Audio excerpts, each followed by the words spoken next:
Hello po, meron na po ipapakita sa inyo video ni generator. Ito po.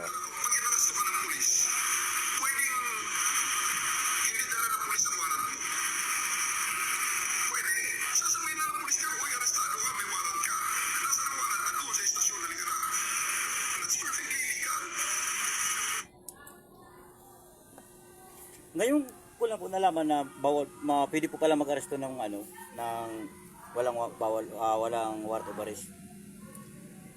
Siyempre, general na po nagsasabi niyan, lalong-lalo na si General Torre, na siyempre humahanga po tayo sa kanya kasi nakanarating niya po yung pinakamataas na antas ng PNP na ranggo ng Philippine National Police. Pero para po yatang yung sabi niya yung naguluhan po ako doon. Kasi ang pagkakaalam ko po kasi sa batas, bawal po mag-aresto ng suspect na walang warrant of arrest. Yan po ang pagkakaalam ko. Bawal po mag-aresto ng walang warrant of arrest. Maliban na lang po sa isang exemption na may 4 na pwedeng mag-aresto kahit walang warrant of arrest. Dapat yun, ginamit niya yun. Siguro, hindi niya po alam kung ano yung 4 na yun. Paliwanag ko po yung 4 na yun. Una, escape from prison. Pangalawa, hot pursuit. Pangatlo, is in flag, great or directo. Pang-apat, kung sa tingin nyo yung suspect kapag sinirban mo ng warrant na baka manlaban, kapag sinirban mo ng warrant baka maglaban or tumakbo, possibility po kasi yung mangyari yan.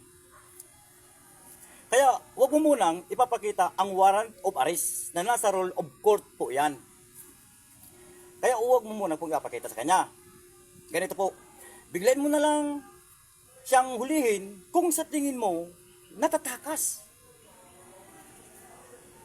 Di po ba? Pusasan mo, muna agad. Ngayon, saka mo sabihin may warrant siya. Ngayon, basahin mo sa kanya yung mga karapatan niya bilang isang suspect o bilang isang tao. Yan po ang dapat na ginawa. Di po ba? Ngayon, saka mo sabihin na may warrant siya ngayon. Basahin mo sa kanya yung mga karapatan niya, yung mga rights niya, yung rights to remain silent or right to counsel, di ba?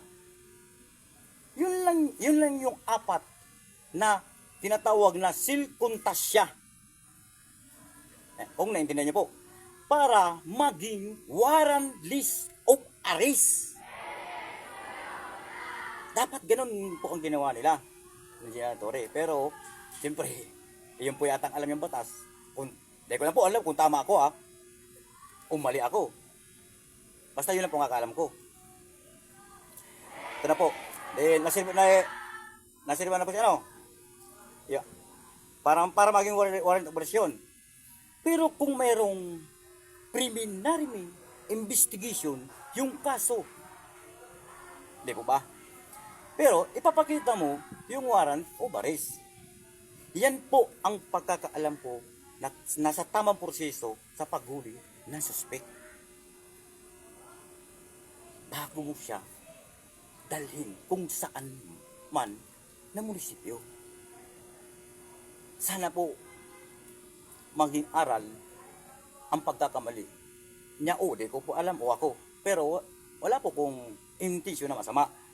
Kumbaga, yung nalalaman ko po lang pong batas, gusto ko lang po isa-suggestion sa inyo.